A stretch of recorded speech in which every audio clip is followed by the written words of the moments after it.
Hello, folks, and welcome back to Chris Wyatt Reports. News breaking today, Sunday, June 30th, 2024. Conflicting stories, but all seem to be pointing in the same direction, that the Democratic Alliance and the African National Congress have reached an agreement on ministerial positions for the Democratic Alliance in the so-called Government of National Unity. Really just a coalition disguised as a GNU, or wildebeest. Well, let's talk about it. According to sources unnamed, I should say, City Press, The Independent Line, News 24, all reporting that there's an agreement. And City Press says the following: the Democratic Alliance will get these 6 cabinet portfolios: agriculture and rural development, minus land reform. That's no longer there. Forestry, fisheries, and environmental affairs, home affairs, basic education, public works and infrastructure, communication, and digital technology. Well, not many consequential posts there, except for perhaps agriculture, maybe home affairs, public works. That's about it. They've also got 6 deputy minister portfolio positions. That includes finance, trade, industry and competition, energy and electricity, higher education, small business development, and water and sanitation. Now, getting a deputy is really not going to have much impact. Do they actually think they're going to be able to affect ANC policy? Not likely. Deputy is not going to have much impact there. It's unfortunate because the ministries they should have gotten were finance, trade and industry, and the energy and electricity portfolio. Those ones are critically important for them. Now, coming into this, it was very fractious, very argumentative, leaked information from the DA, from the ANC, lots of positions, spilled the beans in the media, and misleading information all over the place. According to a source within the Democratic Alliance, the ANC's initial position was the DA would get just 3 portfolios. Never mind the fact that they received 22% of the vote, they were going to get 3 portfolios. That's insane.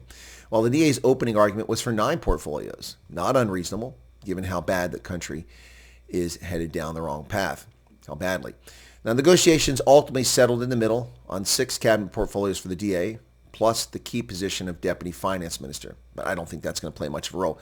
Gondwana is going to do what he wants. Although the good news is he's probably the only competent member of the ANC's cabinet to date. Now, Ramaphosa withdrew a crucial post, the trade and industry, from the initial offer to the DA in response to the DA's early comeback. But see, that's simply not true. He withdrew that, it appears, because of pushback within his own party. Our Turn to Eat people do not want to give that ministry over to the Democratic Alliance. They fear that their racist patronage machine will be disrupted, and with good reason. So while this lays out the cabinet ministries that the DA is supposed to be getting and the deputy ministry positions, what did they not get? Let's talk about that. Well, the Democratic Alliance does not get the most important ministries of all to fix this mess, to right the ship that is listing hard to starboard, that is about to be taken over by waves and washed under. Well, those were finance. Enoch Gondwana is going to be invited back for that. Public enterprises. This would be state-owned enterprises, which is one of the biggest patronage machines and corruption venues for the ANC. And trade and industry. That's important because South Africa's trade is in the crapper, courtesy of an anemic economy, failed macroeconomic policies. Now, the ANC also retains the security cluster. As I predicted from the very beginning, they would not budge on the security cluster. And it appears that the DA didn't ask for it. Now, we don't know. We weren't in negotiations, but based on the leaked information, it appears the Democratic Alliance had little to no interest in pursuing the most important security cluster posts, which include justice, police, defense, and international relations. At a minimum, they should have tried to get the police, but they clearly did not. So, who will these cabinet ministers be for the Democratic Alliance? Well, your guess is as good as anyone else's, and we'll talk about that in upcoming videos. But for now, that's the situation. And quite frankly, folks, the ANC should have capitulated a long time ago and made an agreement. But the DA, with this portfolio, should have just walked away. They should have just walked away. They did not get a single key ministry. I mentioned the 6 key ones. That was, of course, the ones that affect the economy, finance, public enterprises, trade, and industry, and the security cluster. There's 4 there, so it's 7 they really didn't get: justice, police, defense, and international relations. The DA should have walked away. They're going to be part of a failing government of national unity and take some of the blame.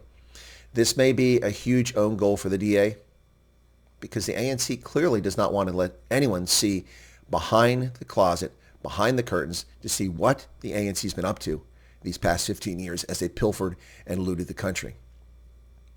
Also, why is land reform taken out of agriculture? Now, arguably, I've said all along it never should have been there because it's just corrupt. It hasn't been followed through. It's incompetent, and the ANC isn't doing its job. But that doesn't explain why it comes out when the DA takes over agriculture. Why has that happened now?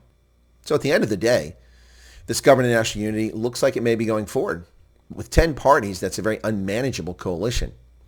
What will the IFP get? They were the original signatories of this. They got nearly 4% of the vote. Shouldn't they get a ministerial position?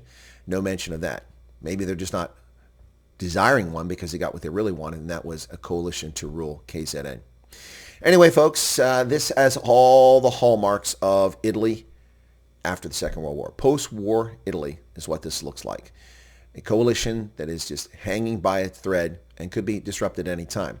Now, in all these negotiations, I think it's been leaked that Helen Zillett said something which actually is the most important thing to be said here. Cyril Ramaphosa owes his presidency to the Democratic Alliance. Without him, without them, without the Democratic Alliance, he would not be president at the moment. Also, Cyril Ramaphosa has to tread very carefully because a vote of no confidence is a very easy thing to pull off at this stage. Yep. But the problem is who succeeds Ramaphosa when he's booted and voted no confidence. So the opposition parties and the members of the GNU had better be treading carefully as well because you can get rid of Ramaphosa, but then who comes up? Who's going to agree? Is it going to be Steenhuisen? Never going to happen. So who's going to be? Klabisa? Possible. Maybe all the parties can come together and agree on that. But whatever the case is, this is not a strong government for South Africa. The good news is, while we've sitting around waiting for a month now for this government to be formed and for action to take place, they have had no ministers undermining governance, quashing your liberty, or looting the public coffers. So, glass half full, folks. Be sure to hit the like button and join us right here on the program as the DA capitulates and gets mostly inconsequential ministries in this government of national unity. So desperate to be part of the power structure, the Democratic Alliance folded like a cheap suit. Now, there'll be DA commentators who disagree and saying, yes, fisheries is critically important.